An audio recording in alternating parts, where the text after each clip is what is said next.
Ahoj lidi, vítám vás u nového videa a dnešní video bude taková menší make-up challenge. Ještě před začátkem tady toho videa bych chtěla říct, že nejsem žádný expert na make-up a make-up skoro vůbec nepoužívám. Já to nebudu obkecávat a jdeme rovnou na to. Tady máme čaba!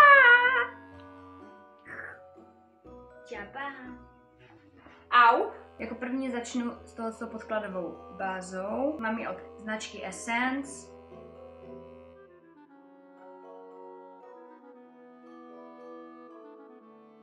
Jako další mám tady ten make-up od Catrice. Řekla bych, že docela dost dobře kryje.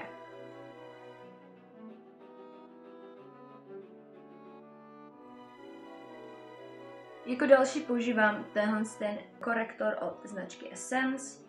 S tím korektorem jsem docela spokojená už strašně dlouhou dobu. Já ho používám asi od mých 13 let, jo, takže takových třeba 6 let. A jako vyhovuje mi.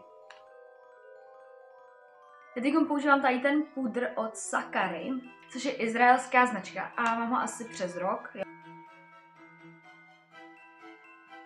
Jako další půjdeme dělat obočí. Já používám tyhle dva produkty. Tuhle tušku a ten gel.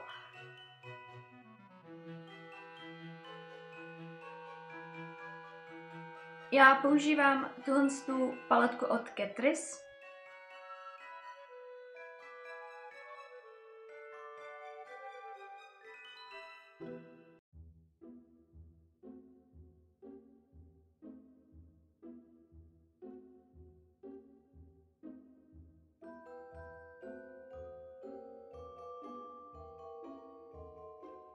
Jako další mám tady tuhle tušku na oči od značky Essence.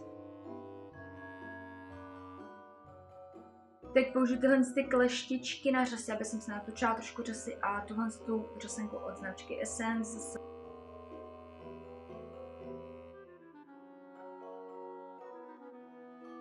Mám tady rozlišovač od značky Gabriela Salvate. Vrtinku. Mám tady tuhle tušku od Essence. Mám tady tuhle vrtinku.